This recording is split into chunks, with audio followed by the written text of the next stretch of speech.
Hello everyone, यह है battle through the veins season 7 part 507। और अगर आपने प्रीवियस एपिसोड को ना देखा हो तो लिंक डिस्क्रिप्शन में मिल जाएगा। सो पिछले एपिसोड में हमने देखा कि यूनोन अपने डिसाइपल को लेकर साउन के साथ आगे बढ़ने के लिए तैयार हो चुकी थी, पर तभी उनकी नजर कुछ फिगर्स पे पड़ी जो और कोई नहीं बल्कि फैंकिंगर का ग्रुप था, जिसे देखने के साथ ही साउन समझ चुका था कि उसने अपने लेवल को पार कर लिया है। इसीलिए अब साउन को भी जल्द से जल्द अगले लेवल पे पहुंचना होगा, जिसके लिए साउन ने एंशिएंट डेमोनिक पाइथन के पास जाने का फैसला किया और कुछ समय के अंदर वो सभी ट्रेवल करते हुए एंशिएंट डेमोनिक पाइथन के टेरिटरी के अंदर आ चुके थे। दूसरी तरफ एंशिएंट डेमोनिक पाइथन ने भी महसूस कर लिया कि कुछ लोग बिना उसकी परमिशन के उसके इलाके में आ चुके हैं, जो बात जानकर एंशिएंट डेमोनिक पाइथन काफी गुस्सा हो चुका था और अगली पल एंशिएंट डेमोनिक पाइथन साउन के ग्रुप को खत्म करने के लिए साउन के ग्रुप के सामने आ गया। दूसरी तरफ सावन जो अपने ग्रुप के साथ आगे की ओर बढ़ रहा था, अचानक से एंशिएंट डेमोनिक पाइथन को देखकर वो सभी शॉक्ड हो गए और इसकी अगली पर वो सभी जल्दी से एक जगह पे रुक गए, क्योंकि इन सभी ने बिल्कुल भी एक्सपेक्ट नहीं किया था कि एंशिएंट डेमोनिक पाइथन इतनी जल्दी उन लोगों पे अटैक कर देगा। जबकि दूसरी तरफ एंशिएंट डेमोनिक पाइथन सावन और साउन के ग्रुप के आसपास घूमने लगा। साथ ही उसने अपने जायंट शरीर का इस्तेमाल करते हुए सावन के ग्रुप के रास्ते को ब्लॉक कर दिया था,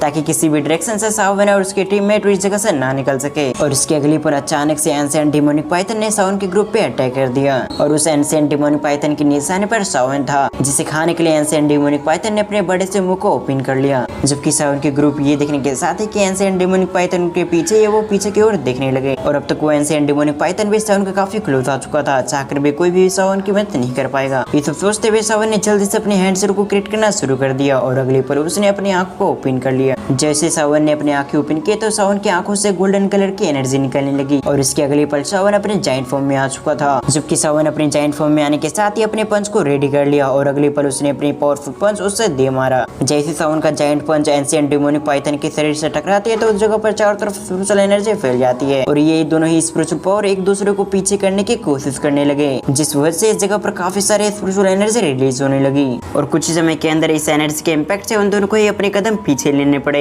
जबकि दूसरी तरफ लेटर फिर डॉक्टर क्यून मिर्सा, किंगलिंग और यूनोन की बात की तो ये सब भी काफी पावरफुल थे, इसलिए इन्होंने अपने आप को बचाने के लिए अपने सामने एक बैरियर को क्रिएट कर लिया, जिस वजह से इन सभी को कुछ भी नहीं हुआ। जबकि एंशिएंट डेमोनिक पाइथन की बात की तो वो सावन के पंच से थोड़ा बहुत घायल हो चुका था, लेकिन वो चोट भी एंशिएंट डेमोनिक पाइथन को हराने के लिए काफी नहीं था। पर सावन की इस हरकत की वजह से एंशिएंट डेमोनिक पाइथन को काफी गुस्सा आ गया, इसलिए वो काफी तेज से रोर करने लगा और एंशिएंट डेमोनिक पाइथन की ये रोर चारों तरफ फैल चुका था।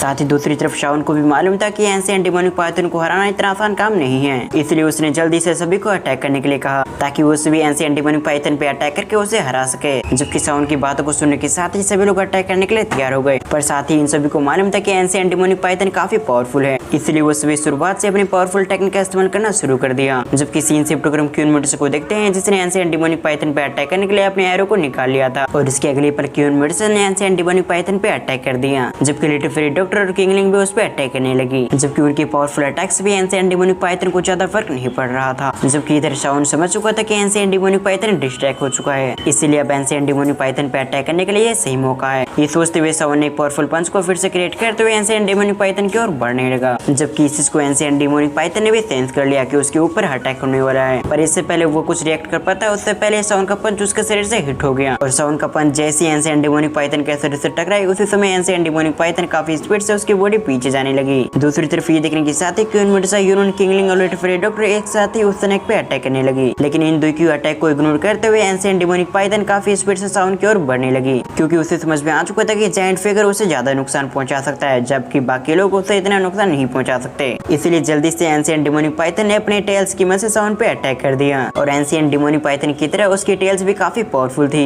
इसलिए जैसे उसकी टेल्स सावन की बॉडी से टकराई तो सावन की बॉडी काफी स्पीड से पीछे जाने लगी, जो देखकर सावन अपने आप को बचाने की कोशिश कर रहा था, यानी कि पीछे जाने से अपने आप को खुद को रोक रहा था। मगर सचमुच एंशिएंट डेमोनिक पाइथन की टेल्स काफी पावरफुल थी, जो बात सावन को भी समझ में आ चुका था कि एंशिएंट डेमोनिक पाइथन की टेल्स को संभालना उसके लिए भी काफी मुश्किल है, इसलिए जल्दी से सावन पीछे हटकर दूसरे डायरेक्शन में जाने लगा। जबकि ये देखने के साथ ही उस एंशिएंट डेमोनिक पाइथन को और भी गुस्सा आ गया, इसलिए उसने सावन के रास्ते को ब्लॉक करते हुए उस पे अटैक कर दिया, जो देखने के साथ ही सावन ने जल्दी से रिएक्ट करते हुए उसके मुंह को पकड़ लिया। पर इस चीज को देखने के बाद तो एंशिएंट डेमोनिक पाइथन को और भी गुस्सा आ गया, इसलिए उसने सावन पे अटैक करने के लिए अपनी और भी पावर का इस्तेमाल करने लगा, जिससे अब सावन को भी इस एंशिएंट डेमोनिक पाइथन को हैंडल करने में प्रॉब्लम होने लगी। पर किसी तरह से सावन उसे हैंडल करते हुए अपने दूसरे हाथ से उस पे अटैक करने लगा और सावन के हाथों में हेवनली फ्लेम भी लिपटी हुई थी, इसलिए जैसे सावन का पंच एंशिएंट डेमोनिक पाइथन की बॉडी से टकराए तो एंशिएंट डेमोनिक पाइथन थोड़ा सा फीका पड़ने लगा, क्योंकि हेवनली फ्लेम से एंशिएंट डेमोनिक पाइथन को प्रॉब्लम हो रही थी। पर सावन की हरकत की वजह से एंशिएंट डेमोनिक पाइथन का गुस्सा भी इंक्रीज हो गया। इसीलिए वो सावन पे अटैक करने के लिए अपनी और भी पावर का इस्तेमाल करने लगा, जो देखकर सावन भी परेशान हो गया। पर इससे पहले वो कुछ सोच पाता उससे पहले उसके कानों में किसी की आवाज गई। अगर ये एंशिएंट डिमोनिक पाइथन किसी तरह से मेरी आंखों में देख ले तो मैं इसे कंट्रोल करने की कोशिश कर सकती हूँ। सावन से ये कहने वाली और कोई नहीं बल्कि किंगलिंग थी। जबकि ये सुनने के साथ ही सावन भी इसके लिए तैयार हो गया। मगर अभी भी एंशिएंट डिमोनिक पाइथन काफी पावरफुल था, इसलिए एंशिएंट डिमोनिक पाइथन इतनी आसानी से तो किंगलिंग की आंखों में नहीं देखेगा। इसलिए सभी लोगों ने एक साथ अटैक करने का फैसला किया। जबकि सीन शिफ्ट होकर हम क्यून को देखते हैं जिसने एक बार फिर से अपने एरो से एंशिएंट डिमोनिक पाइथन पे अटैक कर दिया। जबकि दूसरी तरफ यूनियन ने भी अपनी स्वॉर्ड फॉर्मेशन को क्रिएट करते हुए उस पाइथन पे अटैक कर दिया। और ये दोनों ही अटैक एक ही पल में एंशिएंट डिमोनिक पाइथन के शरीर के आर पार चली गई। और ये दोनों ही अटैक काफी पावरफुल थे, जिस पर से एंशिएंट डिमोनिक पाइथन काफी घायल हो गया। और इसी मौके का फायदा उठाते हुए लिटिल फेरी डॉक्टर ने भी अपनी टेक्निक को एक्टिवेट कर दिया, जिससे उस पाइथन के ऊपर एक फॉर्मेशन क्रिएट हो गया और उस पाइथन के ऊपर पॉइजन की बारिश होने लगी। और जैसे कि हमें मालूम है लिटिल फेरी डॉक्टर का जहर कोई आम जहर नहीं है, इसीलिए लिटिल फेरी डॉक्टर के जहर से उस पाइथन को भी तकलीफ होने लगी, जिसके कारण वो पाइथन छटपटाने लगा। ये देखने के साथ ही किंगलिंग भी समझ चुके थे कि अब उसके रिएक्ट करने का समय आ चुका है। ये सोचते हुए किंगलिंग ने अपनी हैंड सेल को क्रिएट करना शुरू कर दिया और उसके अगले पल उसने अपनी आंखें बंद करने के साथ ही कहा triple jet green snake flower peoples. जैसे किंगलिंग ने अपने शब्द को पूरा किया उसी समय उसने अपनी आंखें ओपन कर ली, जिसके अंदर से काफी रोशनी निकल रही थी। साथ ही उसकी आंखों में ट्रिपल जेट ग्रीन अपीयर हो चुका था। अब जैसे ही किंगलिंग ने अपनी आंखों को ओपन किया उसी समय उसके सामने एक फॉर्मेशन बन चुका था,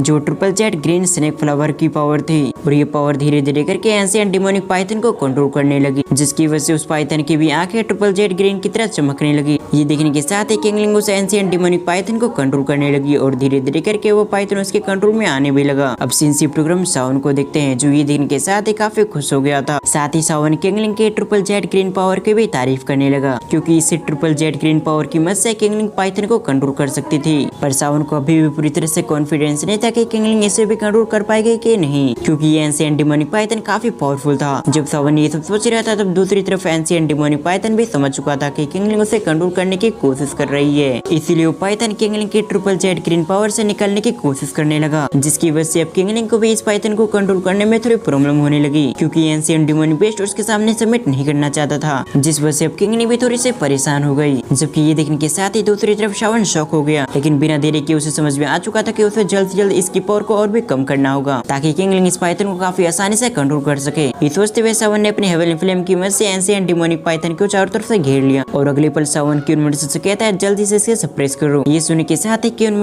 उस पाइथन की ब्लड लाइन को थोड़ी सप्रेस करने लगी। आपको ये वीडियो कैसी लगी आप मुझे कमेंट करके जरूर बताएं, और अगर आप इस सीरीज का नेक्स्ट पार्ट देखना चाहते हैं तो इस वीडियो पे 1K लाइक कंप्लीट करें। तो वीडियो को फुल वॉच करने के लिए थैंक्स फॉर वॉचिंग।